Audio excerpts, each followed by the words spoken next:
Layaknya prajurit yang kembali dari medan perang tanpa luka, Arsenal bukan hanya menang, mereka mendominasi. Di malam yang dingin di London, The Gunners mengajar Atletico Madrid 4-0 tanpa ampun pada matchday ketiga Liga Champions 2025-2026, Rabu dini hari. Tapi skor bukanlah cerita utamanya. Malam itu Arsenal mencetak sejarah. Mereka resmi jadi tim pertama dalam sejarah Liga Champions yang meraih 7 kemenangan beruntun atas klub asal Spanyol. Sebuah rekor langka, bahkan tim-tim elit Inggris lain seperti Manchester City, Liverpool, atau Chelsea belum pernah melakukannya. Namun Arsenal di tangan Mikel Arteta menjadikan dominasi atas tim La Liga sebagai semacam spesialisasi. Laga di Emirates sendiri berjalan berat sebelah di babak kedua. Setelah bermain imbang tanpa gol di paruh pertama, Arsenal meledak. Gabriel Magalhaes membuka pesta lewat sundulan tajam, lalu Gabriel Martinelli mencetak gol kedua yang membunuh momentum Atletico. 2 gol tambahan dari Victor Gyökeres hanya mempertegas siapa raja di atas lapangan malam itu. Bagi fans Arsenal, kemenangan ini seperti deja vu indah. Musim lalu, The Gunners mencatat 2 kemenangan atas Sevilla di fase grup. Kemudian, menyingkirkan Girona dan Real Madrid dalam fase gugur. Puncaknya, kemenangan 3-0 atas Los Blancos di Emirates yang memperlihatkan betapa jauhnya perkembangan tim ini. Declan Rice kala itu tampil seperti jenderal perang, mencetak 2 gol lewat tendangan bebas yang kini jadi bagian dari sejarah klub. Tak berhenti di situ, mereka juga sempat menumbangkan Athletic Bilbao sebelum kini melibas Atletico. Dalam 2 musim, Arsenal menjelma menjadi mimpi buruk bagi tim-tim La Liga. Catatan 7 kemenangan tanpa jeda atas klub Spanyol di Liga Champions tak hanya berbau rekor, tapi juga pesan. Ini bukan Arsenal yang dulu, ini tim dengan mental juara. Kemenangan atas Atletico membuat Arsenal kuku di puncak klasemen grup dan belum tersentuh kekalahan. Pasukan Arteta kini mencetak 10 gol hanya dalam 3 laga fase grup. Tidak hanya menyerang, mereka juga solid bertahan, hanya kebobolan 1 kali sejauh ini.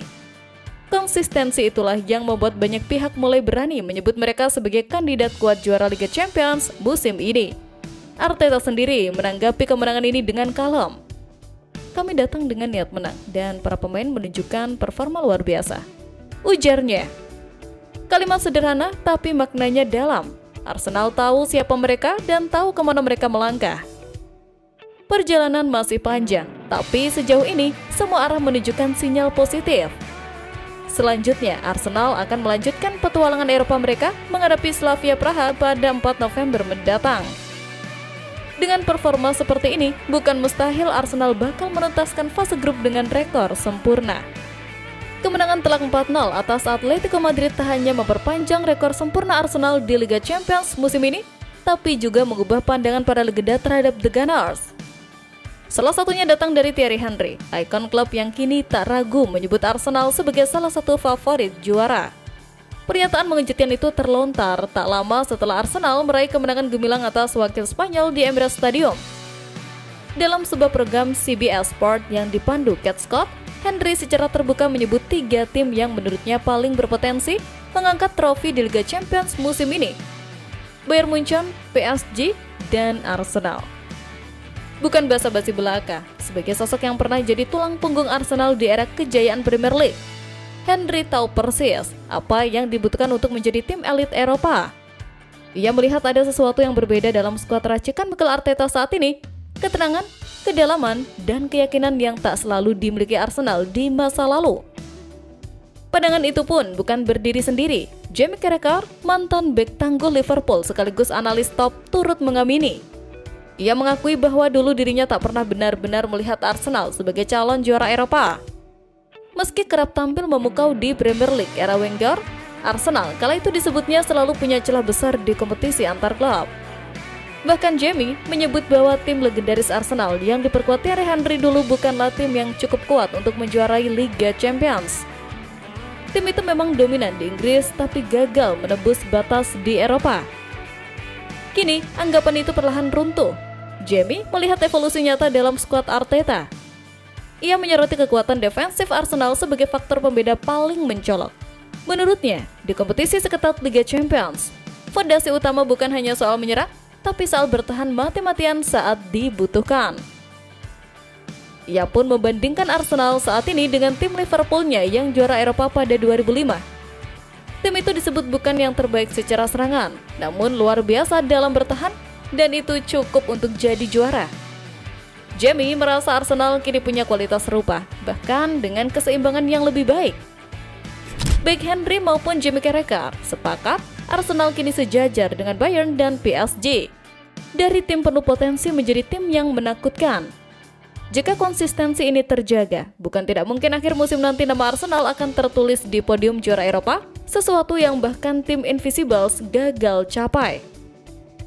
Sementara itu, di tengah gemuruh kemenangan dan catatan bersih dari kebobolan, Arsenal justru mendapatkan angin kencang yang harus diwaspadai.